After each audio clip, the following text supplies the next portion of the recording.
रेलीगेयर में आखिर क्या हो रहा है, डिटेल्स देंगे आशीष चतुर्वेदी।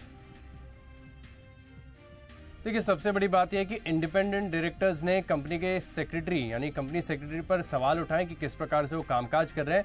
लेकिन बड़ी खबर ये आ रही है कि सेबी ने जो दिग्विजय गायकवाड़ का ओपन ऑफर के लिए लेटर जो दिया था उन्होंने सेबी को, इसे वापस कर दिया। रेगुलेशन 11 का जो पालन ना करने के चलते इसे वापस कर दिया गया है। लेकिन इसी के साथ अगर आप देखें तो इंडिपेंडेंट डायरेक्टर्स ने सवाल उठाए, कहा है कि ये जो लेटर इन्होंने लिखा था दिग्विजय गायकवाड़, इन्होंने जो लेटर है वो सेबी को संबोधित करते हुए लिखा था। रेलीगेयर के लिए ओपन ऑफर नहीं था, महज एक ओपन ऑफर की परमिशन के लिए सेबी को लिखा था और कंपनी सेक्रेटरी ने जल्दबाजी में देखे तो इसे पब्लिश कर दिया और वहां पर आइडेंटिफिकेशन भी नहीं किया कि ये जो लेटर आया है ये इनकी तरफ से ही है, जेन्युइन है कि नहीं, सिग्नेचर्स इनके वेरीफाई हुए हैं कि नहीं।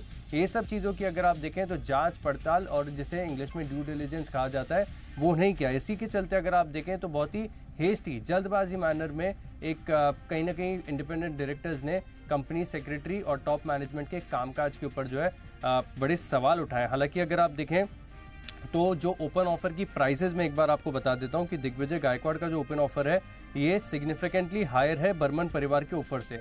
बर्मन परिवार का ऑफर है 235 रुपये प्रति शेयर का, वहीं अगर आप दिग्विजय गायकवाड़ का ऑफर देखें तो 275 रुपये प्रति शेयर के आसपास का है और 27 जनवरी को खुला था बर्मन परिवार का जो ये ओपन ऑफर दिया गया था। लेकिन अगर आप नियमों के अनुसार भी देखें और जो बर्मन फैमिली की तरफ से भी स्टेटमेंट ये निकल कर आया है कि जो पहला पब्लिक अनाउंसमेंट होता है इसके 15 दिनों के अंदर काउंटर ऑफर देना होता है और जो पहला अनाउंसमेंट आया था 4 अक्टूबर 2023 के आसपास आया था, यानी तो बहुत लंबा समय निकल चुका है। तो कोई भी काउंटर ऑफर जो है फिलहाल रूल्स एंड रेगुलेशन के हिसाब से वैलिड नहीं होता है। लेकिन जिस प्रकार से अगर आप देखें तो कंपनी के इंडिपेंडेंट डायरेक्टर्स और टॉप मैनेजमेंट के बीच में एक असहमति चल रही है, एक सिंक्रोनाइज्ड बिल्कुल भी नहीं है। इसी को लेकर जो है रेलीगेयर पर बड़े सवाल उठाए जा रहे हैं।